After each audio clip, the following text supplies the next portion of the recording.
Welcome back, everybody.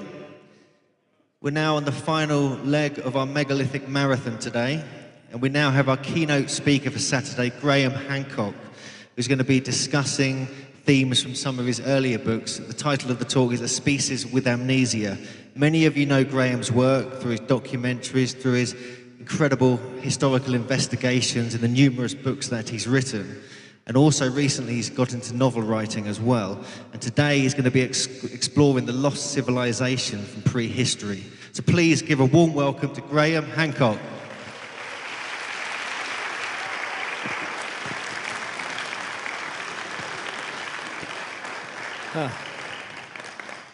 Good evening, ladies and gentlemen. Thank you all for being here. This is indeed a marathon, exhausting day. And I'll do my best not to just sort of fall over on stage, and I'm sure you guys will do your best to stay awake back there. One of the good things about being last is I can go on a little bit longer. I've got an hour, but you know, I think maybe 2 or 3 hours might do it. I'll do my best to keep it tight. I've been involved in these mysteries for more than 20 years. I've had the incredible privilege and opportunity to explore and experience some of the most majestic monuments left for us to puzzle over by our ancestors. In all my travels and all my adventures, I've been accompanied and buoyed up by the presence of my wonderful, wonderful wife, Santha, who is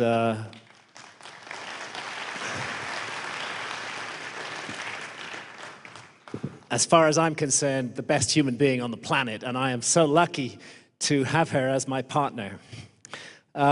She's been with me every step of the way, taken every risk with me, including some very extreme scuba diving as we got on to Underworld.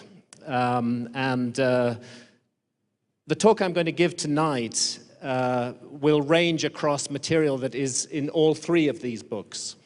So if you want further information on them, that's the place to look. Unfortunately, none of my books are available here, but they can be obtained, of course. This is our beautiful garden of a planet, as we are familiar with it today. This majestic work given to us as a theater of experience to learn and to grow and to develop within. How incredibly privileged we are to be born in human bodies and to live on such a garden floating in the universe. It hasn't always looked the way it looks today.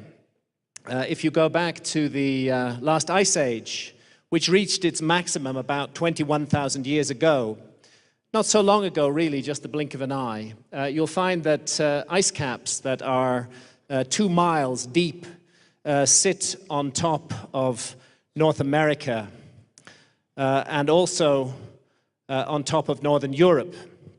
Now, all the water that's frozen into ice in those ice caps had to come from somewhere, and where it came from was the world's oceans.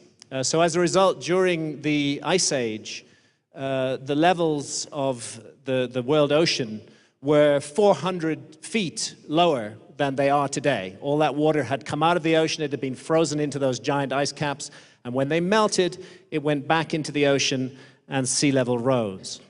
So there's our familiar map of the world with its familiar contours. But if you go back to the last glacial maximum, 21,000 odd years ago, the world really does look quite different. For example, there was no Red Sea.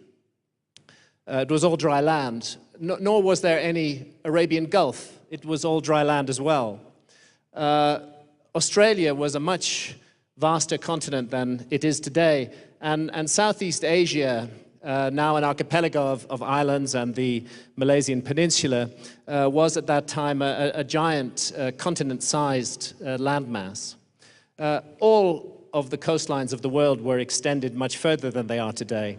And altogether, 27 million square kilometers, that's about 10 million square miles of land, went under the ocean when the sea levels rose. That's roughly the equivalent of the size of Europe and China added together. Now, although the meltdown did take place over 10,000 years, there were within it 3 or 4 major episodes of flooding, when you could, in some cases, get as much as a 30-foot rise in sea level pretty much overnight. Now, you have to consider what a 30-foot overnight rise in sea level would do to our civilization today if it were to happen. I'm sure we've all seen the horrific and troubling images of the tsunami in Japan. And we can see the catastrophe that is unleashed by nature just by a temporary rise in sea level. So we have to imagine something like that, but on a global scale and permanent, and consider what it did to our ancestors and what effects it may have had upon them. I don't believe it's an accident that there are more than 2,000 flood myths pretty much all around the world. Memories of a gigantic global flood that almost wiped out mankind. Most archaeologists and historians are not very impressed with flood myths, and they take the view that these were little local events, perhaps a river flooded its banks, little local events which were then elaborated out by our superstitious ancestors who imagined it was a global flood. But I find that a completely unnecessary explanation, since we know that there was gigantic global flooding during the 10,000 years at the end of the Ice Age. And it seems to me highly probable that the world's legacy of flood myths are a memory of what happened at the end of the Ice Age. One of those flood myths was preserved by Plato, and that's the myth of Atlantis.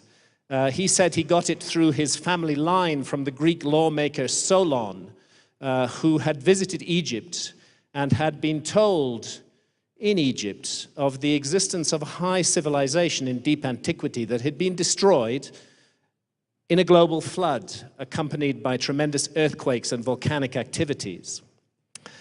And this civilization, Plato said, was globally distributed, although focused on an island which he appeared to locate in the Atlantic. And he said that in a single terrible day and night, it was utterly obliterated. And that mankind was forced to begin again like children with no memory of what went before, that we were indeed a species with amnesia. The flood myth is found in India, where we have the Indian Noah figure, Manu, who is preserved by the god Vishnu to repopulate the planet, much in the way that Noah does in our Western flood story. And in Greece, it's the story of Deucalion and Pyrrha, who ride out the flood in a huge box. And again, their role is to repopulate the earth and to reestablish civilization. Similar stories have come down from the ancient Maya, who spoke of cyclical destructions and rebirths of the earth, and indeed the Aztec civilization as well. And of course, we all know the Noah story from the Bible.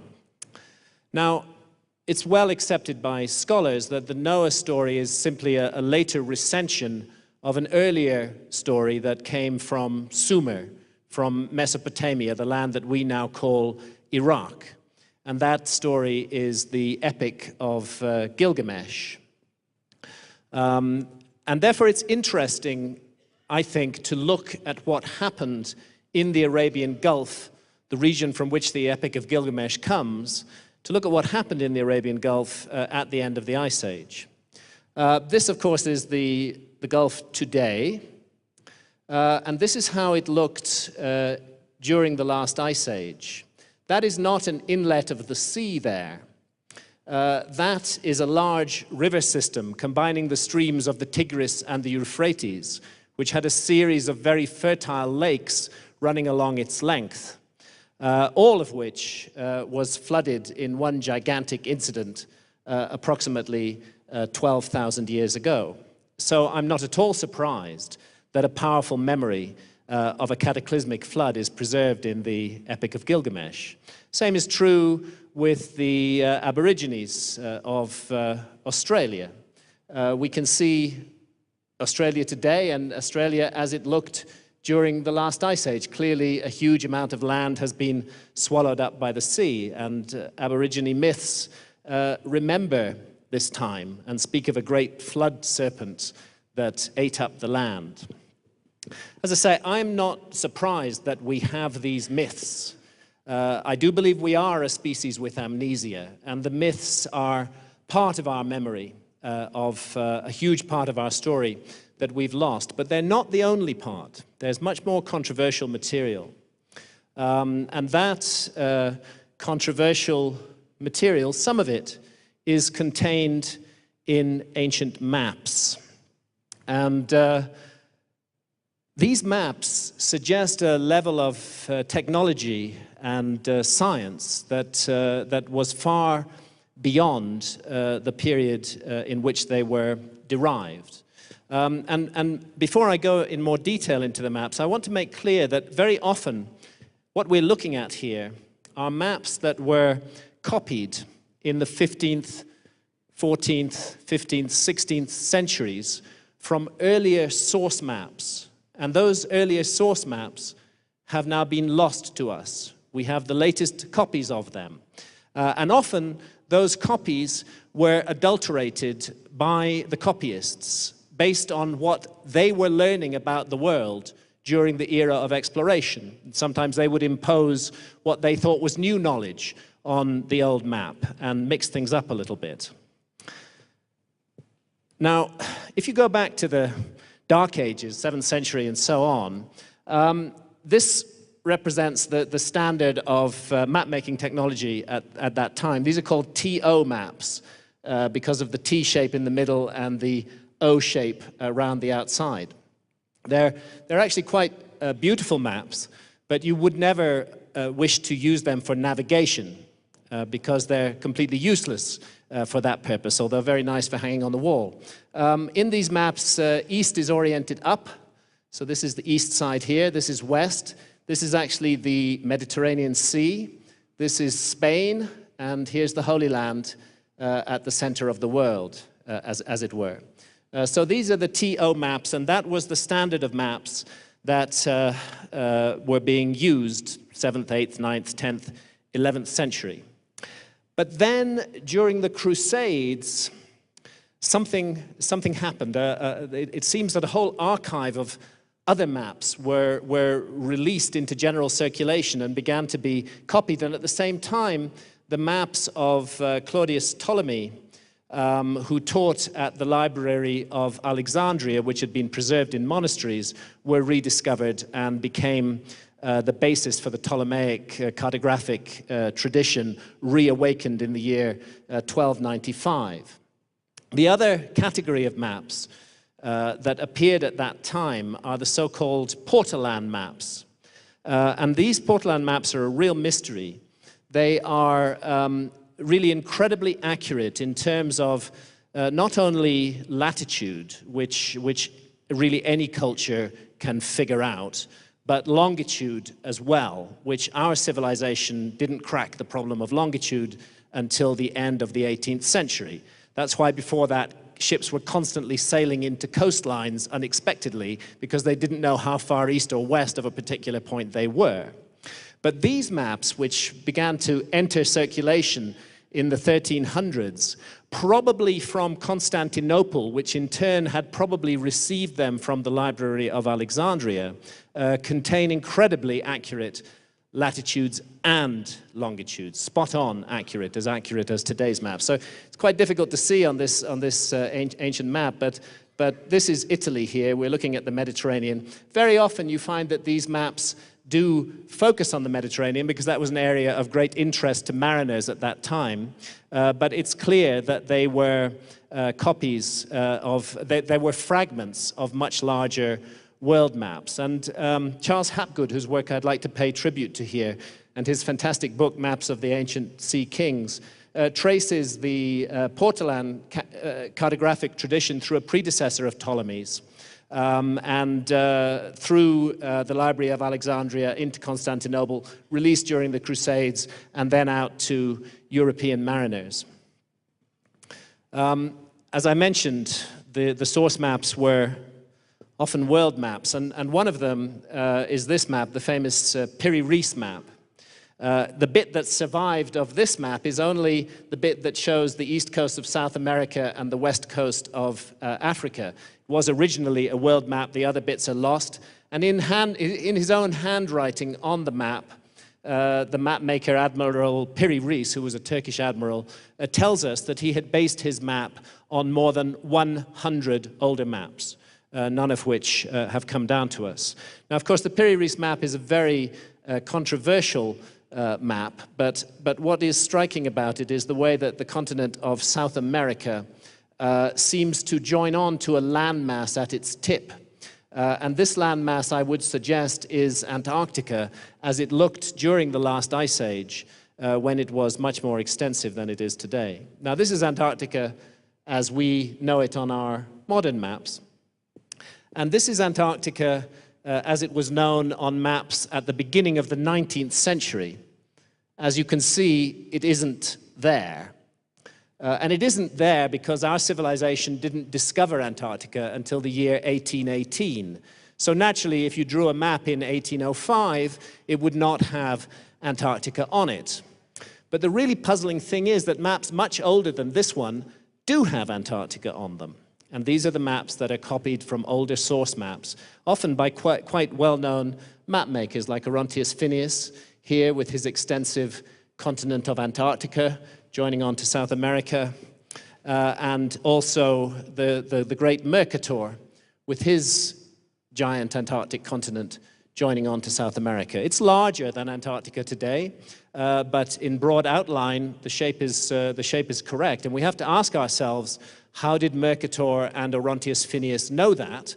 And the answer is they copied it from older maps. You can go into many details on these maps. For example, a Ptolemaic map from 1513 shows a little island lying off the west coast of Ireland. And this island is labeled High Brazil. And I know of a couple of expeditions that were sent out from Bristol, which is quite near where I live in Bath in the UK, to look for High Brazil. But they couldn't find it, not in 1513 or in 1613 or today. What you actually need to find that island is a time machine. And we can do that with geological studies of sea level rise, which show us that until approximately 12,000 years ago, an island of exactly the right size in exactly the right place did indeed exist where it's shown to exist on that Ptolemaic map. The Waldseemüller map shows a vastly extended Southeast Asia. And if we look at the details, I think it looks a whole lot more like this than it looks like Southeast Asia today or in 1507. And it's not confined to Western maps. This Chinese map of the Gulf of Korea is carved on a stone stela in Xi'an. And here we see a much narrowed Gulf of Korea with a little inlet marked at the top of it. And again, the latest geological evidence indicates that such an inlet did exist 12,400 years ago, before rising sea levels gave us the modern appearance of the Gulf of Korea. These two islands on this Portolan map from 1424 are really interesting. They're positioned by the map maker in the Atlantic Ocean, and they've given rise to many suggestions that these must have been the islands of Atlantis. There's Spain, by the way, there, and we know that over here is North America. But in 1424, all knowledge of North America had been lost long, long before. And people thought that if you sailed west from Europe, you would come eventually to China. That there was nothing in the way. That was the belief at the time. That's what Columbus believed. When he sailed west from Europe, he believed that he was going to come to Japan and China. And Professor Robert Fuson of the University of Florida has demonstrated really beyond a shadow of a doubt that actually these two islands are the misplaced islands of Japan and Taiwan. Located west of Spain, where at that time the prejudice was that they would find the coast of Asia over here. So actually what the map maker has done is he's mixed up information from what he thought was true and what he found on the ancient map, and he's placed Japan and Taiwan in the Atlantic Ocean. But the really interesting thing is, when are these maps of Japan and Taiwan? Are they maps of Japan and Taiwan in the 16th century, or are they something else altogether? And again, we need to resort to geology to solve this problem. And we can see here what happened to the island of Taiwan during the meltdown of the Ice Age. Here it is today, and here it is deep in the last Ice Age, when it was physically joined to the mainland of China, as indeed the government of China would no doubt wish it still to be today. And then we gradually see it separating off from the mainland as sea level rises. And 12,400 years ago, we find that a little island, which no longer exists, was placed here between Taiwan and China. So if we look at the map on the Pisagano chart, the map of Antillia, and compare it, we can see that it also has a little island lying to the west of it called Yamana. And if you overlay the two, you can see the similarity is quite strong, but particularly the existence of that little island to the west, which is only known to us today because of the latest geological work on sea level rise. What's it doing on a map from the 15th century? The other island, Satanase, is Japan, but not Japan as we know it today. Honshu, Kyushu, and Shikoku are Honshu, Shikoku, and Kyushu are all separate islands today. But during the last Ice Age, they were all one island because sea level was much lower. And what's intriguing on this map of Satanase is that an inlet is depicted exactly where an inlet existed 12,400 years ago, and up here this bay is also depicted exactly as it existed 12,400 years ago. Another 2,000 or 3,000 years and that would become the island of Shikoku, but as it's depicted on this map, it's showing us Japan as it looked 12,400 years ago. So here's a general summary of the situation in East Asia during the Ice Age, the greatly extended coastlines, and we've been through the story of Taiwan. So that's why Santha and I were really intrigued when we were approached by people in Taiwan who told us that they discovered a huge structure underwater between Taiwan and China in exactly the area where that lost island once existed. And this is the diver who found it, Steve Shea. We went out and joined him on a series of dives on this enormous underwater wall, complete with battlements that lies beneath the sea between Taiwan and China, with a curious patio in front of it. And when you get up close, you can rule out any possibility that we're dealing with some kind of freak of nature here, because you can actually see the construction blocks that were used to put this wall together, very, very finely fitted together. So quite a mystery. If we now jump over from Taiwan to the most southwestern of the Japanese islands, to Yonaguni, we will find a whole complex of further structures underwater. Santha and I, over the years, have put in somewhere between 200 and 300 dives at Yonaguni. And what I want to do now is to just take you around the main areas where the monuments are, starting here and going up the coast here, and just show you what we saw there. Starting at the west side of the system of monuments, we have this curved roadway between two parallel walls. Another view of it here, you can see that there's some rather interesting blocks off to the side. It's a beautiful curved roadway and two parallel walls. Let's now swim over in this direction, swimming to the east, and I'm coming here to a tunnel, and I'm going to swim through that tunnel, and I want to show you what the inside of that tunnel looks like.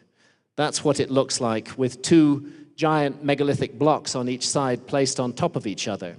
When you get to the end of the tunnel, you find yourself looking at these parallel megaliths, which are slotted into the side of a rocky outcrop here. And if you were to believe the geologists who can't dive and who've never been to Yonaguni, you would be asked to believe that these had fallen from a cliff above perfectly into position there. The fact that there is no cliff above that point doesn't seem to deter the geologists in this explanation. It's an awesome place to dive.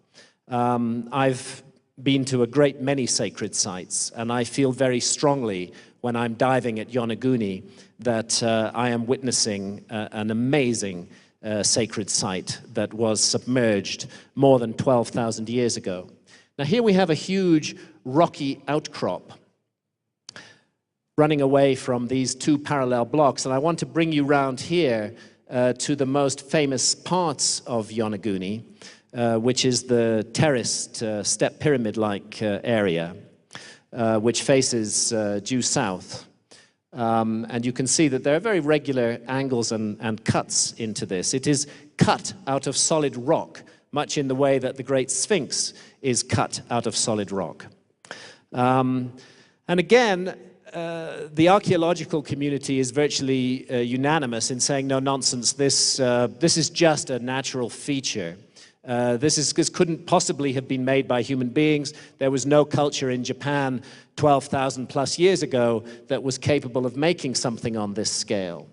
Again and again, when I hear people saying this, there are people either who are very poor divers, who've put in 1 or 2 dives at Yonaguni, or they're people who've never dived there at all. Anybody who really works extensively on these sites begins to get a different opinion. So the theory of geologists as to how this could be natural is reasonable in itself. The suggestion is that there are different layers of sedimentary rock here, and some of them are softer and some of them are harder than others. So when but before I go there, I just wanted to compare this with these structures from Peru, from Cuzco, which are cut out of solid rock and show the same sort of step pyramid terracing effect. Nobody argues that these are natural, but very similar structures underwater at Yonaguni are said to be natural because they disturb the picture of history. So the suggestion is that the sea, beating against this natural rock face, selectively removed the softer layers of rock and left the harder layers of rock, those steps there, giving the stepped effect. And I understand where they're coming from, but if they're right, then I want to find all the rubble that the sea removed from here. I want to find it down here at the bottom of the monument, directly underneath this area. But I don't, because when you look down from the terraced area, straight down below to a depth of 110 feet, what you see down at the bottom is a beautiful, clear pathway. I do not believe that nature was capable of clearing that rubble away, and indeed clearing it to the side, as we can see here, whereas the pathway is left clear and there are, in fact, gutters running alongside the pathway. So moving further west and north, we come to a huge underwater face. I've placed here one of the Olmec heads from Mexico, just to show the effects of a long weathering on a large stone-carved human head. Here at Yonaguni, facing south again, 2 eyes, a nose, a mouth. And I'll just take you around this very eerie and spooky place to dive.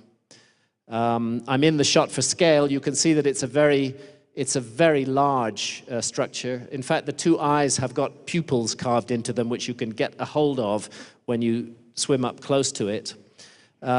Something almost terrifying about it, particularly in stormy conditions. And if it's made by nature, nature took care to separate off the head completely from the bedrock, so that we have the back of the head, and indeed to carve a headdress onto the top of this human face. And if we pull back further, we can see that it's set on top of a platform, and back again that the platform itself is part of a large open ceremonial area with another one of those beautiful straight pathways, again with gutters down either side. Now, it's not well known, but Japan, in fact, is a country littered with megalithic monuments, and indeed stone circles, some of which are rightly attributed to the Jomon period of Japan, but some of which we really know nothing about. And this one, called Masadano Iwafune, the upside-down boat stone, is found in the Asuka area of Japan, beautifully cut on the top, halfway up the side of the mountain. Nobody knows its origin, nobody knows where it's came from. It's just always been there as far as people can remember. If we go around to the other side of it, we can see the technique that was used to cut this very hard rock. And what they did was they cut these H-shaped sections out of it, and had they finished the job, which apparently they didn't do, they would have removed the areas that stand proud and left a smooth face. So it's interesting, since we do not know the antiquity of this megalith, that exactly the same technique of stone cutting is found underwater at Yonaguni at a depth which means that it's been underwater for at least 12,500 years. And this, to my mind, suggests we need to reevaluate some of the monuments above water in Japan. Going north from Yonaguni, we come to Okinawa. And just west of the main island of Okinawa are a group of islands called the Keramas, and off one of them, off Akajima, at a depth of 110 feet, is an amazing complex of stone circles. Some of the stones are very small, purposefully laid in spirals. These are, in fact, river stones that are lying there on the bottom of the sea. And others are cut down into the bedrock at the bottom of the sea and are on a very large scale, and these are they. It's really on an epic scale. It's a very difficult place to dive. The currents are ferocious, and sometimes we had to wait 5 or 6 days above it in order to be able to actually dive on it, because the currents were so severe that we just got swept away and we couldn't work on the monument at all. But as you get closer and look at it, you can see the central upright, and you can see the surrounding uprights, all cut out of the solid bedrock. There is no known geological process that can create this effect. Beautiful symmetry of the structure. And again, the way the outer curve, the inner curve here matches the outer curve of the central upright strikes me as particularly interesting. Let's go back to the Piri-Reis map now. I'm sure everybody's heard of the famous Bimini Road. It's another one of those mysterious underwater structures that most archaeologists would like to be totally natural. They say it's just beach rock. But here's an interesting thing. On the Piri-Reis map is depicted a large island in the place where Bimini is now. Bimini is just a tiny island today. But of course, it was a much larger landmass during the Ice Age. And although it's difficult to see here, I think you probably can see that something that looks exactly like the Bimini Road is depicted running right up the middle of this lost island.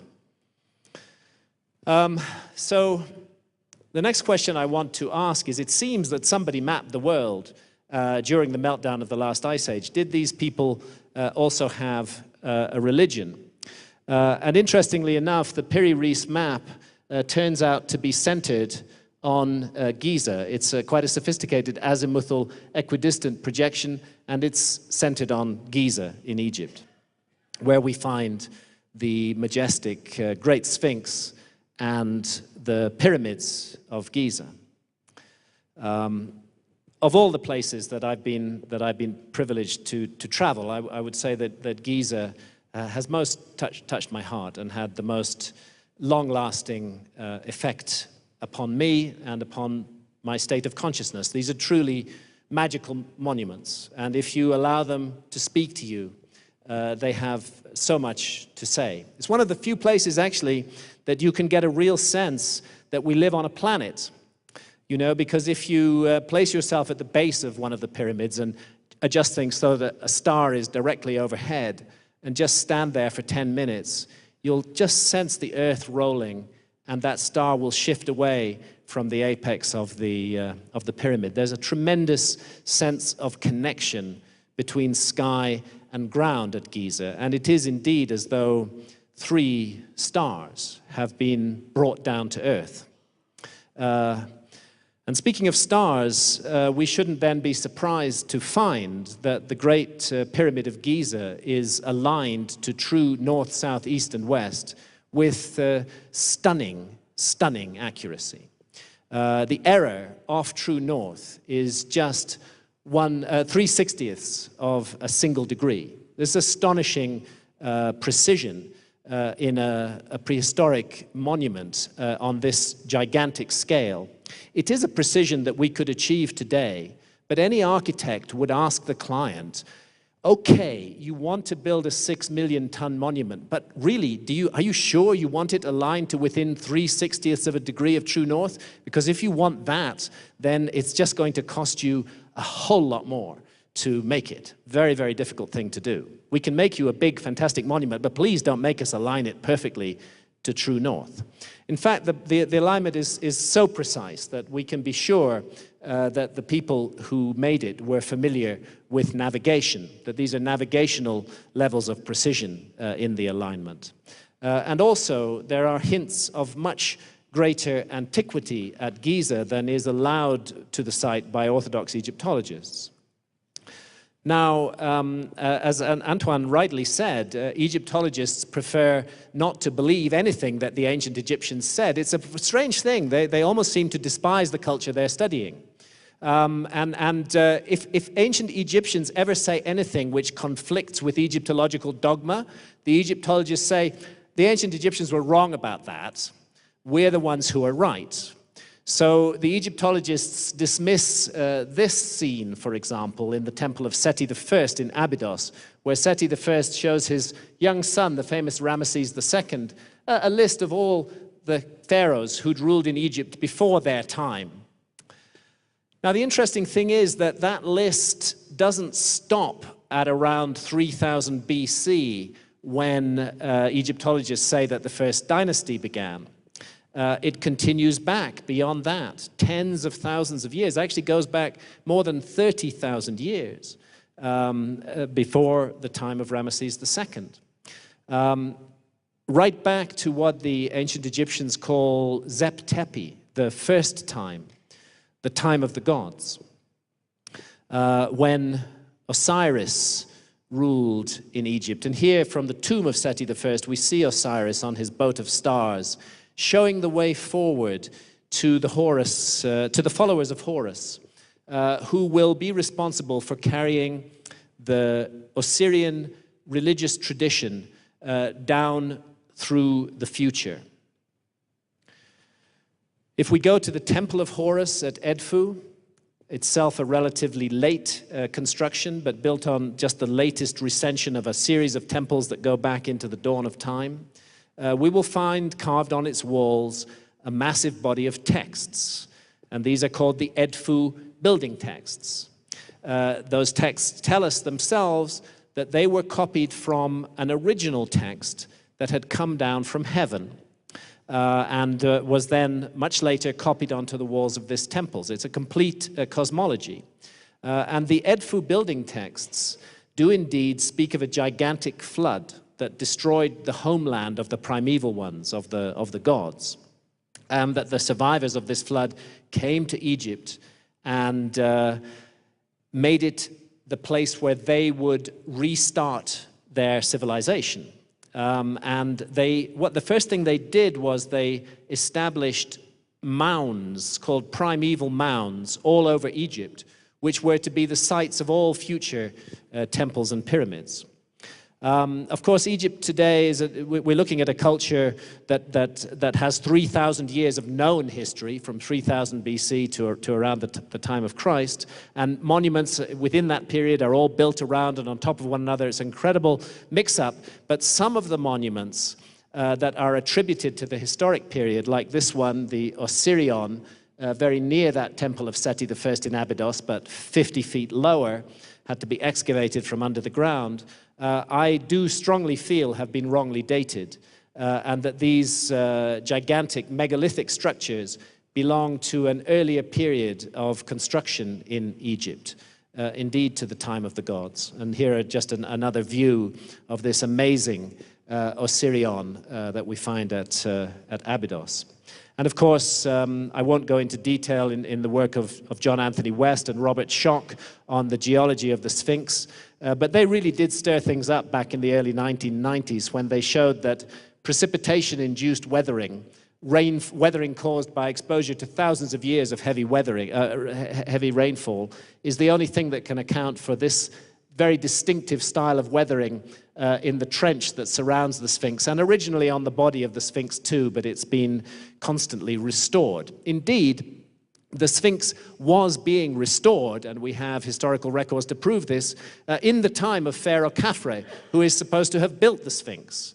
So if he built it, how come it was also being restored during his reign? The suggestion is that the Sphinx stood on the Giza Plateau during a long period of heavy rainfall. And such rains have never fallen in Egypt since 3000 BC. You have to go back to the Neolithic subpluvial, the end of the Ice Age, 10,000 years ago or more, to find the kind of rains in Egypt that could have caused this distinctive weathering pattern. And there really is something to my mind, archaic, something deeply ancient about the way this particular complex looks. Santha took this photograph from a helicopter hovering over the Sphinx Temple and the Vali Temple. So the three pyramids of Giza dominate the skyline of modern Cairo.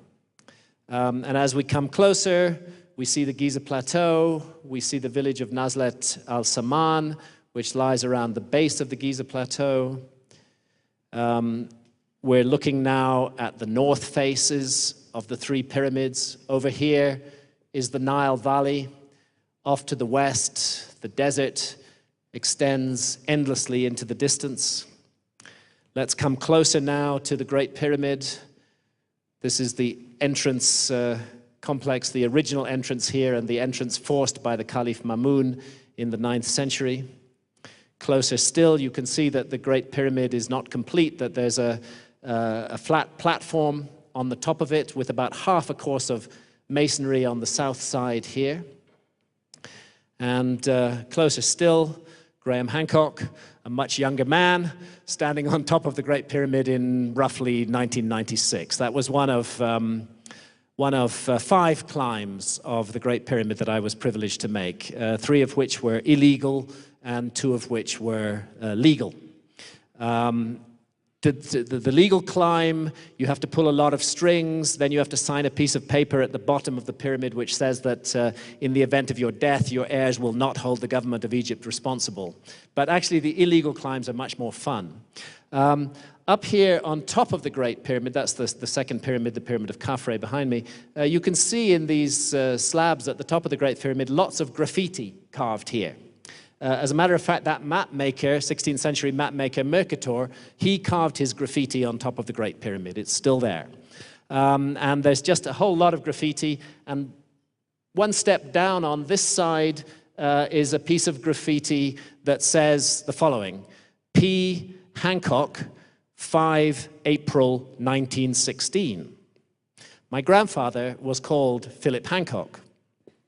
He was a chaplain with British forces in Egypt during the First World War. So I rang up my dad, who was still alive at that time, and I asked him to check my grandfather's diaries. Is there anything for the 5th of April 1916? He leafed through the diary, and he said, yeah, but there's just one line. I said, what does it say? He said, climbed Great Pyramid today. So in a strange way, I met my grandfather on top of the Great Pyramid of Giza. Well, it's an amazing thing. The statistics are here for all of us to read. It's got a footprint of 13 acres.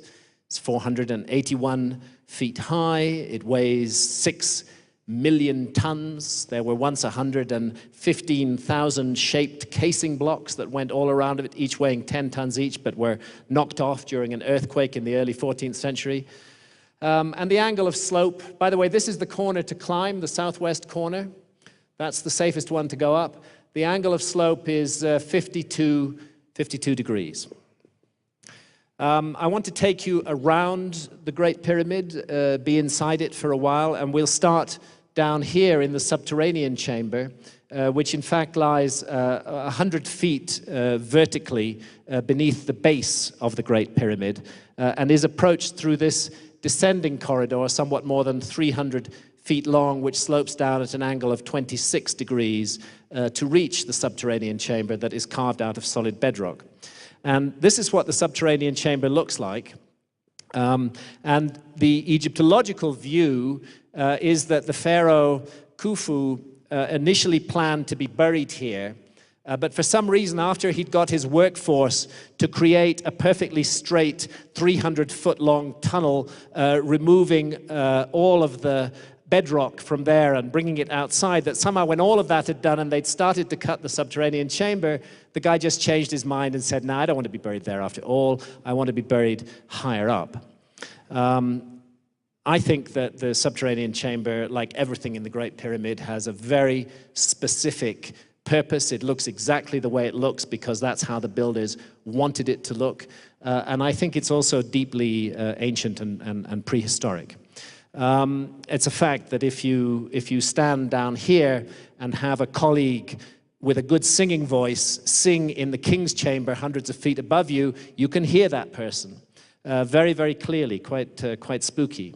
So this is the descending corridor that comes down to it, cut out of solid bedrock, 350 feet long, almost perfectly straight, hardly any deviation at all from top to bottom, just fractions of an inch, and sloping at 26 degrees. So then we'll come up here, we'll come up the ascending corridor, we'll go along the horizontal corridor, and we'll find ourselves in the so-called Queen's Chamber. So-called because nobody knows what the function of this chamber was. Now, it has two famous little shafts in its south and north walls. If you'd come here before 1872, you would not have seen a shaft there because the last 5 inches of stone covering the shaft had been left in place by the builders.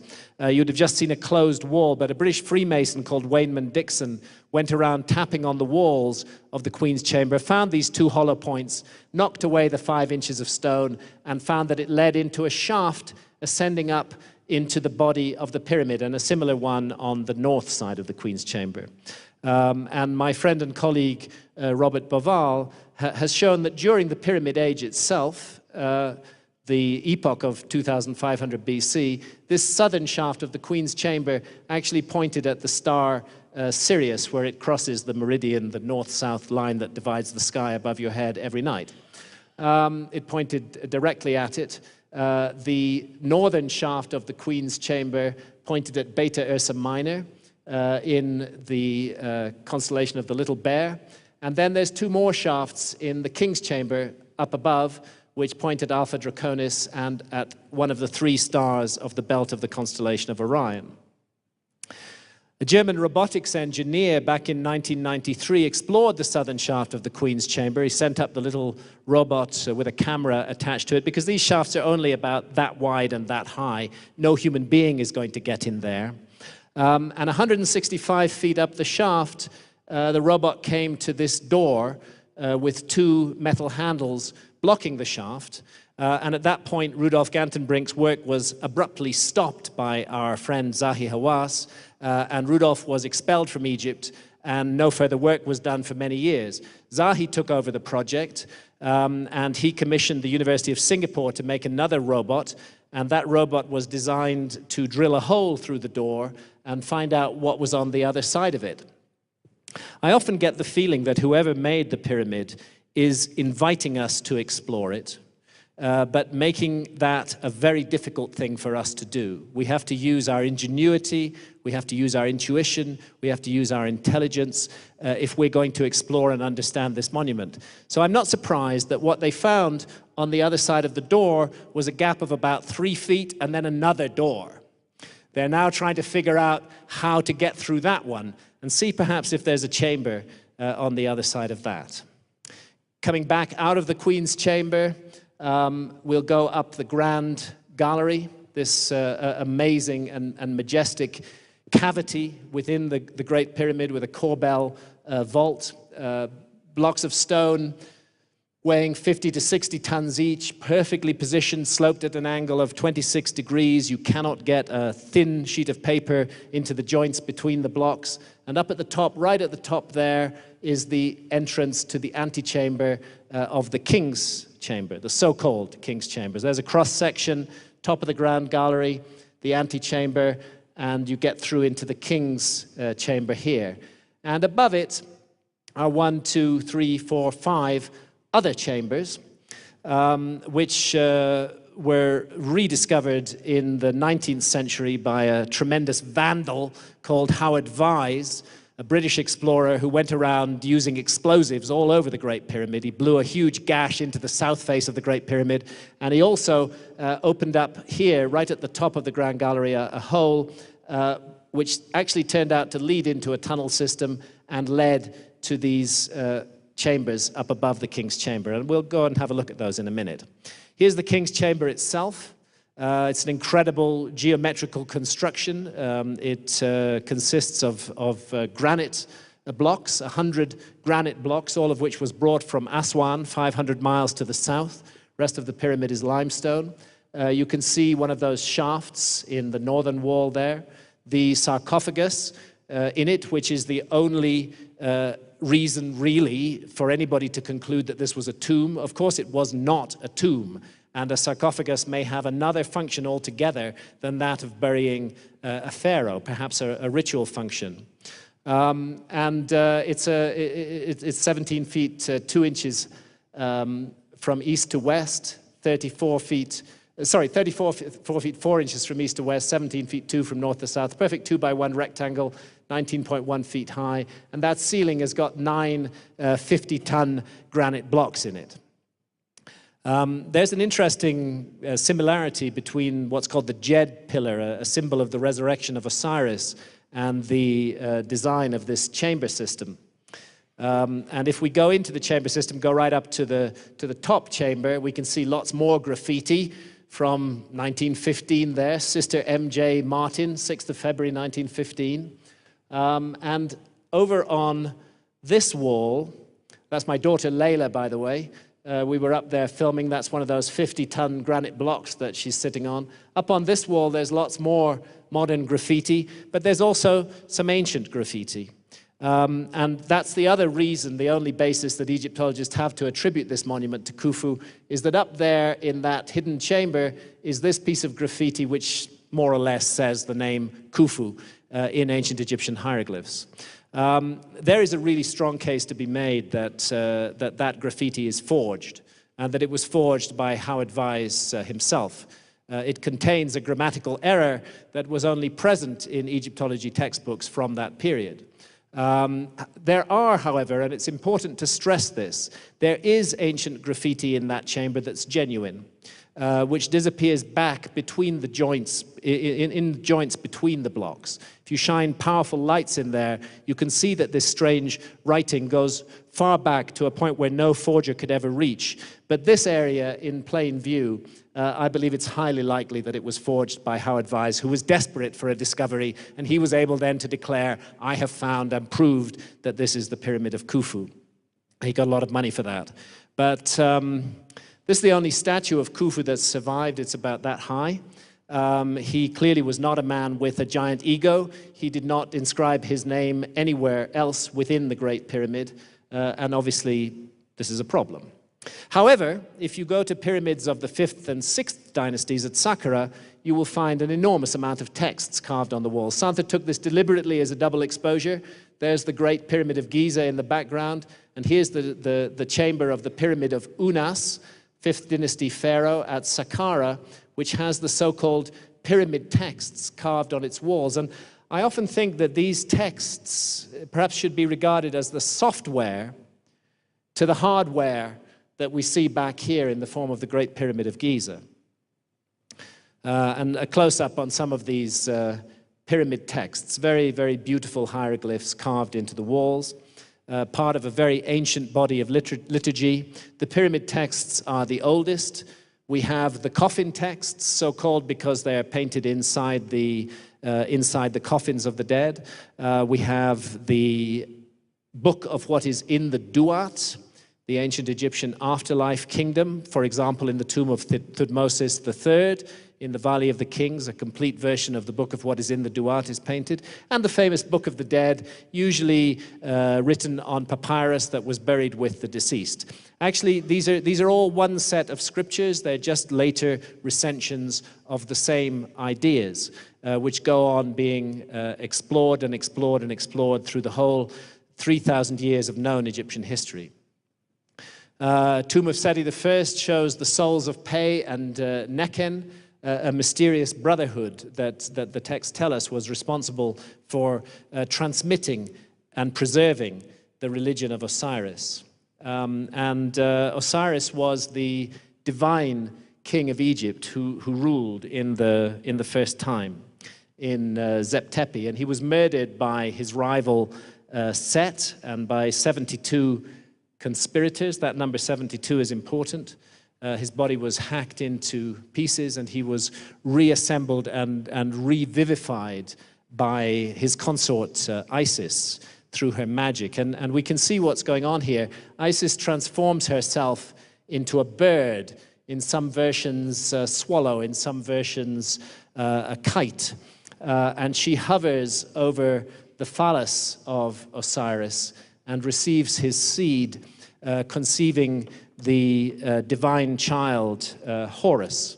And I'd just like to take this opportunity to read a little bit from the ancient Egyptian Book of the Dead concerning this scene from the Normandy Ellis translation of the ancient Egyptian Book of the Dead. And here's how it goes. I stand before the masters who witnessed the creation, who were with Ra that morning the sun rolled into being, who were with Osiris in the grave as he gathered himself together and burst from the tomb, white with heat, a light and shining God. Hail Thoth, architect of truth, give me words of power that I may recall my years and weave together my history. Hail Thoth, architect of truth, give me words of power that I may form the characters of my own evolution. I stand before the masters who witnessed the generation, who were the authors of their own forms, who rolled into being, who walked the dark, circuitous passageways of their own becoming, who saw with their own eyes their destinies and the shapes of things to come. I stand before the masters who witnessed the working of magic, who were with Isis the evening she became the swallow, and her lamentations filled the air, who were with her as she shook down her black hair and veiled the god's transformation in secret, who witnessed the conception of the divine child, though his coming was yet unrevealed. Hail Thoth, architect of truth, give me words of power that when I speak the life of a man, I may give his story meaning. I stand before the masters who know the histories of the dead, who decide what tales to hear again, who judge the books of lives as either full or empty, who are themselves authors of truth. And they are Isis and Osiris, the divine intelligences. And when the story is written and the end is good, and the soul of a man is perfected, with a shout, they lift him into heaven. Hail Thoth, architect of truth, give me words of power that I may complete my story and begin life anew. I stand before the masters who witnessed the transformation of the body of a man into the body and spirit, who were witnesses to the resurrection when the corpse of Osiris entered the mountain and the soul of Osiris walked out shining.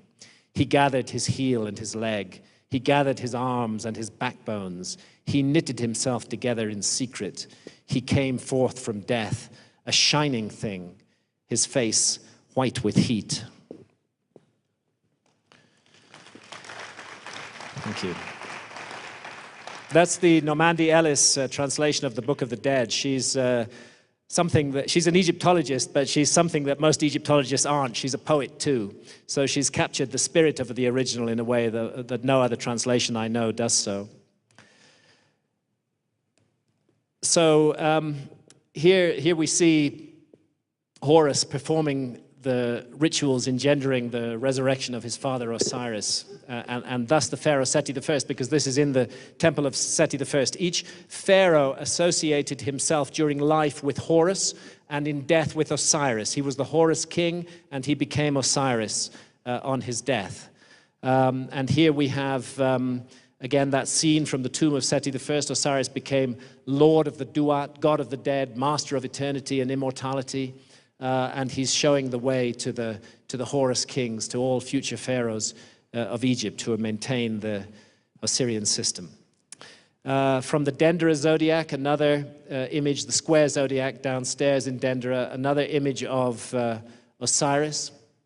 And there's no dispute amongst Egyptologists that Osiris was identified by the ancient Egyptian with the beautiful constellation of Orion. When they saw Orion in the sky, what they saw was the figure of the god Osiris. And he ruled over a kingdom in the sky, roughly between the constellations of Orion and Leo, and divided by the Milky Way, which the ancient Egyptians called the Winding Waterway. And my friend Robert Bauval, the author of the Orion Mystery, really, I think, has done probably the single most important service to the understanding of Egyptology in recognizing the connection between the three pyramids of Egypt and the belt stars of the constellation of Orion. And if we go to those same ancient texts, we can see that it makes perfect sense within the ancient Egyptian religion to bring down to earth the perfection of the heavens, as above, so below, to copy literally what you see in the sky on the ground.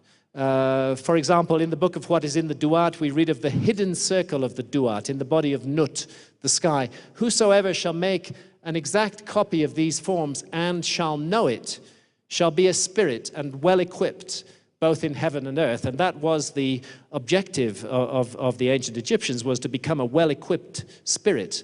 And the suggestion here is that we must have some knowledge of the afterlife realm before we venture there. In fact, the whole scheme looks like a huge device for transforming men into gods, companions of Orion, who navigate the Duat with Osiris. It was a region of the sky, but it was also a strange parallel universe, a kind of underworld through which the soul would travel after death, sometimes guided by the psychopomp Anubis, the guide of souls, and where all kinds of monsters would be encountered, questions would be asked which you needed to know the answers to. Anybody who tells you that the ancient Egyptians made up their ideas of the afterlife to give themselves comfort is talking nonsense, because the afterlife journey is really a terrifying journey where you must account for everything that you've done with your life on earth. It's not an accident that the ancient name of Giza was the land of Sokar or of Rostau, because we have here in the 5th division of the Duat an area that is referred to as Rostau, and which clearly features a pyramid, a sphinx, and some suggestion of some kind of chamber there as well. And if we look at paintings of the Book of What is in the Duat in the Valley of the Kings, for example, we can see that many of the features of the Great Pyramid are replicated there. The Grand Gallery, these narrow corridors and passageways, and of course that boat. And boats were indeed used for the navigation of the Duat. So to me, this makes a lot of sense as to why we find a large boat buried beside the Great Pyramid. And really, there are many, many parallels here. And I would suggest that this room, the King's Chamber, served the function of the judgment hall of Osiris, or also known as the Hall of Ma'at. And we can see that scene depicted here at Deir el-Medina. The deceased pharaoh is ushered into the judgment hall of Osiris. As I say, it's also called the Hall of Ma'at. Ma'at was the goddess of truth and cosmic justice. Her symbol is the feather that we see mounted here on her head. And prominently, these scales in which the heart of the deceased is weighed against the feather of Ma'at. And the objective, really important objective, would be that your heart should not be heavy with sin to outweigh that feather, that there should be balance in the scales, and that you should have lived your life in such a way that when you come to this moment, you're able to answer the questions that will be asked of you and justify your life. Up here, we see the 42 assessors in the judgment hall of Osiris. Each one of them will ask the deceased a question. All of the 10 commandments are there, but in negative form. Did you kill? Did you steal? Did you take the names of the gods in vain? And so on and so forth. They're all there, and 32 others as well. And ideally, you should be able to answer no to each one of those questions. Of course, we're all frail, we're all human. Most of us could not answer no to all of the 42 questions. But something else is going on here as well. It seems that in the judgment scene, it's necessary to have lived a moral and true life. But that's not sufficient on its own. There has to be something else as well. If your heart is heavy with sin, if you have spent your life infringing on the sovereignty of others, if you have spent your life causing misery and pain and destruction and disaster, then this is the fellow who will await you. He's called Amit, the eater of the dead, part hippopotamus, part crocodile, part lion. And he will consign your soul forever to oblivion, never to live again, never to return to earth, never to have a further opportunity to grow and to develop. And Osiris sits in judgment over the whole scene, and the god Thoth writes the verdict. It was called the weighing of words, and to cut a long story short, the suggestion that I would make about this is that the fundamental question beyond living a good life that's being asked of you is you were given an incredible opportunity to be born in a human body. You could, after all, have been a stone or a cockroach. You were born in a human body with this incredible brain, this incredible ability to learn and to grow and to develop, to create, to imagine. What did you do with that gift? Did you use it well, or did you waste it? Better not have wasted it in this scene. And I'm reminded also of a comment on the Tibetan Book of the Dead, which has much to do with the ancient Egyptian Book of the Dead, and that is that meditation, love, ethics, none of these alone can bring about enlightenment without wisdom. So, a very powerful scene. And the ultimate objective was that the whole of life was preparing for this moment, and that one's ultimate destiny would be to become a star in the sky and to live the life of millions of years and to shed light and creation throughout the universe.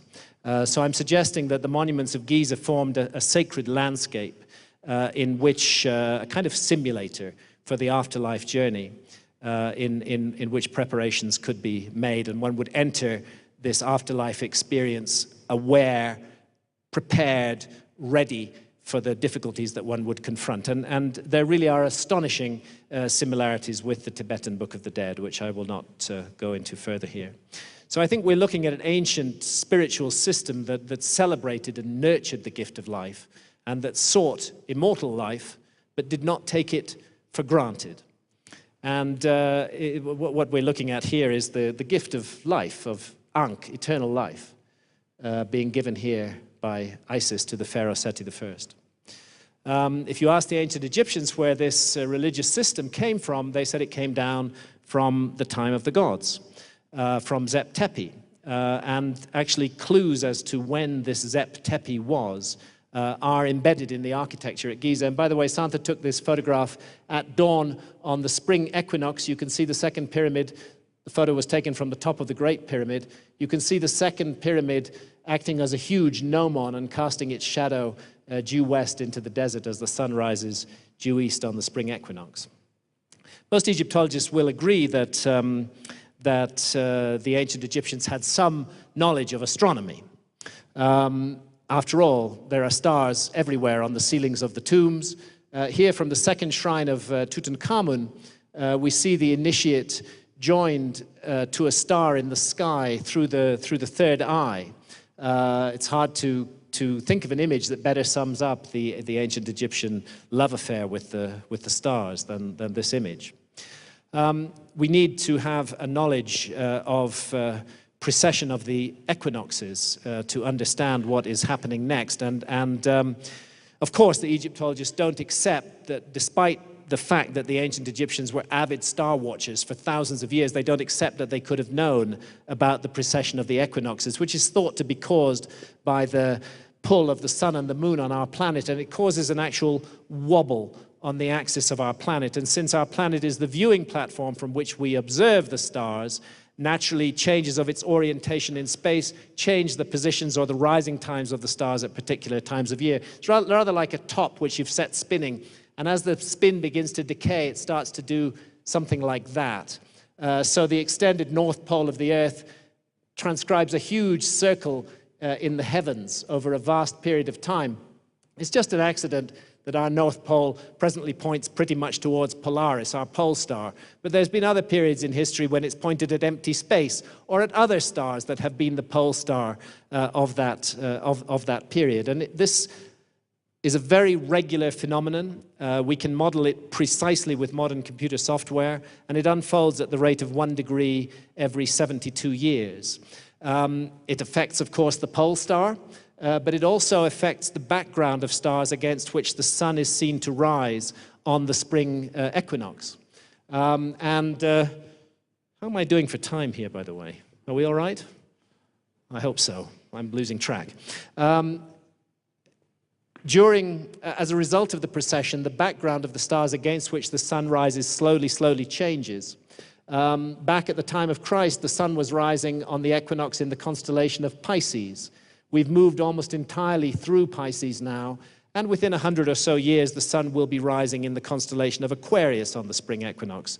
That's why we live in the dawning of the age of Aquarius. And this change unfolds at the rate of 1 degree every 72 years. It's a backward motion through the zodiac. It takes 2,160 years to go through each sign of the zodiac. And the whole cycle, the great year, takes 25,920 years to unfold. Perhaps that was what's hinted at in this strange scene from the shrine of Tutankhamun. The Great Sphinx plays a key role in defining this process at Giza. And a later pharaoh, Thutmose III, who put this stela between the paws of the Sphinx, tells us that the Sphinx marks the splendid place of the first time. This photograph is taken from the Sphinx's back. That's the back of the Sphinx's head, looking east across the Nile Valley, perfectly due east as a matter of fact. And we went back at dawn on the spring equinox for Santa to photograph it again. And you can see that the Great Sphinx is indeed perfectly aligned to the rising sun on the spring equinox. That's what it looks at. That's what the Great Sphinx is there to do, to bring together heaven and earth at that precise moment. So it's important to be clear that this precession, it doesn't change the rising place of the sun. It changes the stellar background behind the sun when it rises. It's a long, slow process back through the zodiac. 72 degrees, 72 years for 1 degree. If the Great Sphinx was built in 2500 BC, which was the age of Taurus, the logic is that it should have been in the form of a bull. It's very disturbing that it's in the form of a lion, but gazing at the rising sun at the spring equinox. And precessional software tells us that there was a time when the constellation of Leo housed the sun on the spring equinox, the Sphinx's celestial counterpart, and that time was around 10,500 BC. Also at that time, you get the precise correlation between the 3 stars of Orion's belt and the 3 great pyramids of Giza, and a perfect match between the Milky Way and the Nile. Now, of course, I'm not saying that the ancient Egyptians built the Nile. I'm saying that this site was chosen because of the happy relationship of the Nile to the Milky Way at that period of time. There's a very clear, using the universal language of astronomy, there's a very clear reference to a date here, and that date is around 10,500 BC. And the idea of using the stars to define dates is something we do today. It's been done at the Hoover Dam, as a matter of fact, where there's a huge piece of sculpture and a star map. And the artist responsible for the star map believed that in remote ages to come, intelligent people with knowledge of precession would be able to discern the astronomical time of the dam's dedication. And I'm suggesting that something very similar is going on at Giza. This mystery of precession is brilliantly explored in this book, Hamlet's Mill, by Professor Giorgio de Santillana of Massachusetts Institute of Technology, and Hertha von Deschend, who was professor of history of science at Frankfurt University. And what they showed is that a sequence of numbers relating to the precession of the equinoxes is preserved in myths and traditions all over the world, going back into remotest prehistory. And actually buried in their highly scholarly academic book, I had to read it 5 times before I understand it, is this statement that they trace this knowledge back to some almost unbelievable ancestor civilization of remote antiquity. So here are the numbers in the precessional cycle. 72 is the heartbeat of that cycle, but there's a whole range of numbers that you can derive from it. If you divide 72 by 2, you get 36. Add 36 to 72, you get 108. Divide that by 2, you get 54. 2160 is 72 times 30. 4,320 is 72 times 60, and so on and so forth. These are what I call precessional numbers. And as Santillana and von Deschend show, they're found in myths and traditions all around the world. A few examples there up on the screen. They're found in the famous Mayan calendar, which makes great use of precessional numbers. And they're found in the Great Pyramid of Giza as well. It's a simple fact. No Egyptologists dispute this. It is a fact. But they think, of course, it's a coincidence that if you take the height of the Great Pyramid and multiply it by this number, 43,200, you get the polar radius of the Earth. And if you take the equatorial circumference of the base perimeter of the Great Pyramid and multiply by the same number, you get the equatorial circumference of the Earth. So the dimensions of the Earth are encoded in the Great Pyramid on a scale of 1 to 43,200. And if that was some random number like 57,820, I'd be less excited. But because it's one of those precessional numbers that are found in myths all around the world, I think we have to accept that this is the deliberate intention. Moving on from there, if at the moment the prime meridian of the Earth runs through Greenwich for historical reasons, but if you reset the prime meridian at Giza, a number of relationships that are hidden in the present setup immediately become clear. For example, Angkor Wat in Cambodia lies exactly 72 degrees of longitude east of Giza, one of those precessional numbers. And if we go to Angkor, which by the way means life to the Horus in ancient Egyptian, we find more pyramidal structures. Now, these structures were definitely built only about 1,000 years ago, in 1150 AD, but they stand on top of much, much older structures, which stand on top of even older structures. And actually, how far back into antiquity this site goes is not yet established. Look at this amazing straight line running here through the center of the Angkor complex. We're on the eastern side here, and we're looking to the west there. It actually disappears over the horizon. And if you position yourself on the west side of the causeway, looking straight at the tip of Angkor Wat, you'll find something interesting happening on the spring equinox. As the sun starts to rise, it slowly creeps up the central tower, and then it sits right on top of the central tower. And this is the moment that this whole majestic monument was designed to capture, to bring together sky and ground on the spring equinox. And many other monuments around the world do it in different ways. The Sphinx does it. There's Angkor. Here's the Pyramid of Kukulkan at Chichen Itza. You can see the head of a giant serpent carved at the bottom of the step. And you can see this shadow effect running up the wall, which creates the body of the serpent. That shadow effect only occurs at 5:20 p.m. on the spring equinox as the sun is setting. The pyramid is perfectly positioned so that it will cast this shadow and complete that serpent, another equinoctial monument. There's 72 major temples at Angkor. Precessional numbers are all over the site in sculptures and in reliefs. We see here the churning of the Milky Ocean, where the serpent Vasuki is wrapped around Mount Mandara. Gods and demons pull on his body to churn the Milky Ocean, generating Amrita, the elixir of immortality, precisely the same thing that is being looked for at Giza. There's a judgment scene in this religious system, and there's Yama, the judge of the dead, depicted at Angkor, fulfilling the role of Osiris. And if we look down on the entire Angkor complex, something interesting emerges, which is that the principal temples appear to map out on the ground the constellation of Draco. And once again, they do so only perfectly in 10,500 BC, exactly the same date that the Giza monuments reflect. So we have a curious kind of three-dimensional game going on here, where shafts in the Great Pyramid point to stars in the northern sky that are mapped on the ground at Angkor, where Leo is rising in the east, Aquarius is setting in the west. Constellation of Orion is at the lowest point it will ever reach in its precessional journey. Constellation of Draco is at the highest point in its precessional journey. Jump forward from 10,500 BC to today, and we find that everything has turned around the other way. Now it's Leo that's setting in the west, and Aquarius that's rising in the east.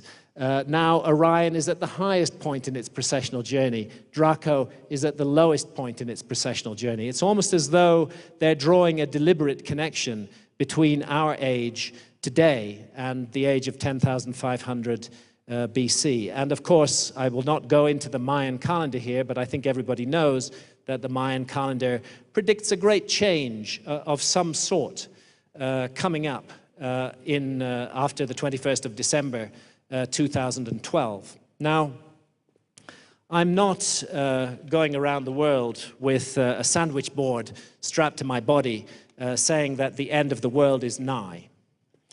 I do believe, by the way, we're nearly finished. I do believe that the Mayan calendar is misrepresented if it's said to tell us that the world will end on the 21st of December 2012. That is not what the Mayan calendar says. The Mayan calendar is a cyclical instrument, and each cycle runs for approximately 5,100 years. And the end of one cycle is the beginning of another. And so I think what's hopeful in the Mayan calendar is the notion that we can enter a kind of rebirth from this time, that a new destiny can lie ahead for humanity, that we don't have to go down into darkness, that we can write our own story and write it in a positive way. I'm one of those who believes very strongly that it's possible for a great change in consciousness to sweep this planet from time to time. And I think we're poised on the edge of such a moment when a great change of consciousness occurs. We're seeing the beginnings of it in the Arab world today, and we're seeing it all over the West as well, in small groups of free thinkers who get together and refuse to toe the party line. It all seems very small at the moment, but bit by bit, that change is coming. Nevertheless, thank you.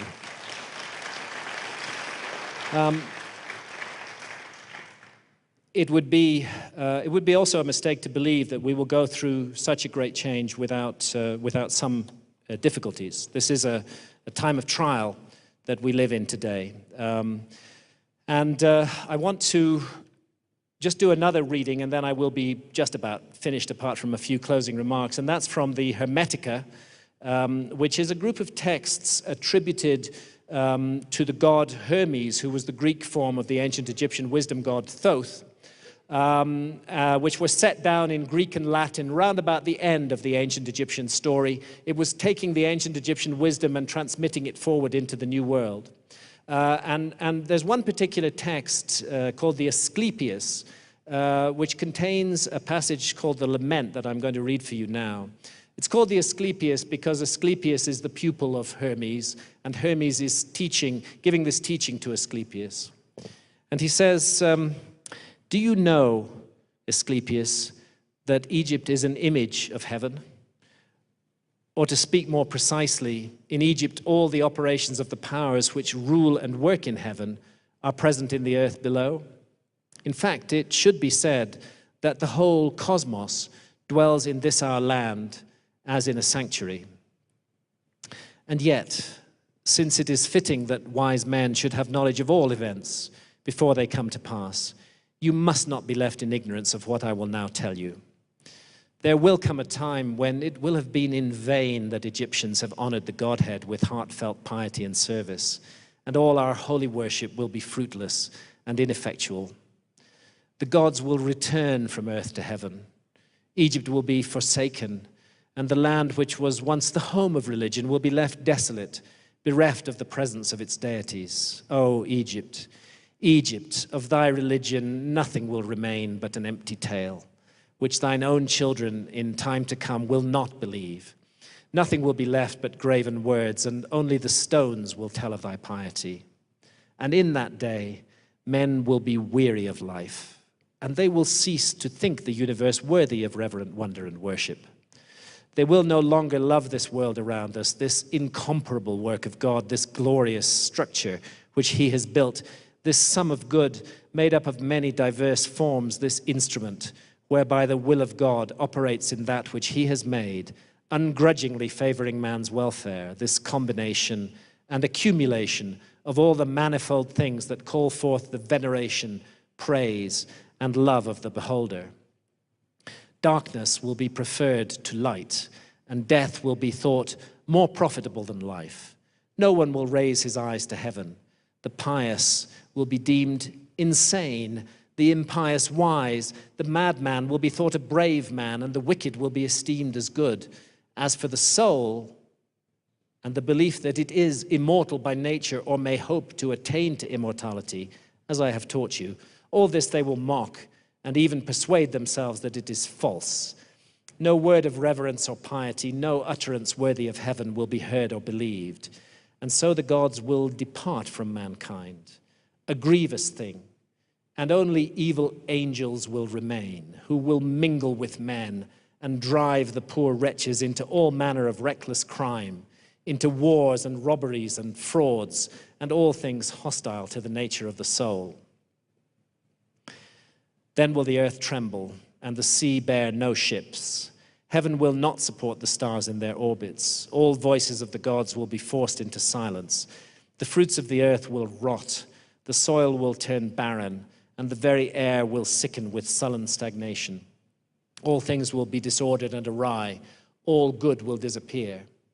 But when all this has befallen Asclepius, then God, the creator of all things, will look on that which has come to pass and will stop the disorder by the counterforce of his will, which is the good.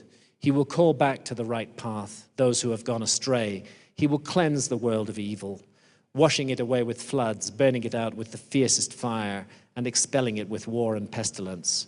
And thus he will bring back his world to its former aspect, so that the cosmos will once more be deemed worthy of worship and wondering reverence. And God, the maker and maintainer of the mighty fabric, will be adored by the men of that day with continuous songs of praise and blessing. Such is the new birth of the cosmos. It is a making again of all things good, a holy and awe-inspiring restoration of nature, and it is wrought inside the process of time by the eternal will of the Creator. There isn't a single ancient flood myth that I'm aware of, ancient cataclysm myth, that doesn't in some way implicate humanity. This is why I feel the matter is in our hands today. We do not have to face destruction and chaos and disaster. But if we continue to invite it in by our behavior towards one another and within our own lives, then perhaps we will. It's up to us to take this choice. We stand, I do believe, at the edge of an abyss right now. I don't know of any other civilization that looks more like the next lost civilization than ours today. But it doesn't have to be that way. We don't have to go on repeating the same negative behavior on an international scale that we are practicing today. We can change. It is not a shortage of oil or coal or building materials or money that is bringing the human race down. It's fundamentally a shortage of love. That is what is missing in the world today.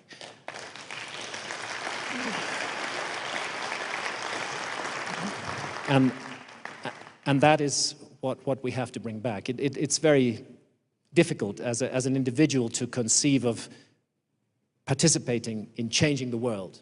But what all of us can do is participating in changing who we are and in changing the immediate environment around us to be more positive and nurturing people. This is a choice we can all make. It's within our own power.